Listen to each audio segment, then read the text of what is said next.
আচ্ছা, তোর শেষ সময় প্রস্তুতিটা কিভাবে হবে? আচ্ছা, শেষ সময়ের প্রস্তুতি বলতে আসলে আমরা কি বুঝি, তাই তো? আচ্ছা, তুই একটা জিনিস নর্মালি চিন্তা কর, আর্জেন্টিনা কি বলছে, ভাই মারাত্মক লেভেলে খেলা খেলছে কিন্তু হেরে গেছে। এটা কি ধরনের খেলা হইলো? যে ভাই, আমরা বলি শেষ সময়ে যে ব্যাটা সবচেয়ে বেশি পরিশ্রম করবে সেই হবে সিকান্দার। সোজা বাংলা কথা, তুই আগে অনেক পড়ছিস, লাস্ট সময় পড়াটা তুই ঢিল দিয়ে দিছিস, তাহলে তোর চান্স হবে না। তোর কমফোর্ট জোন থেকে বের হইতে হবে।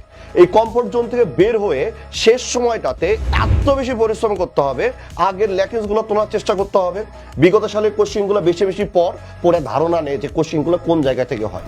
ওই জায়গাগুলোতে যদি সুন্দরভাবে ফোকাস করিস, বিশ্বাস কর তুই যদি টপ না করিস কোনো সমস্যা নেই, কিন্তু এটুকু নিশ্চিত থাক ওই প্রশ্ন ব্যাংকের আলোকে তুই যদি প্রিপারেশন নিস, তাহলে দেখবি তোর চান্সটা অন্তত নিশ্চিত হয়েছে।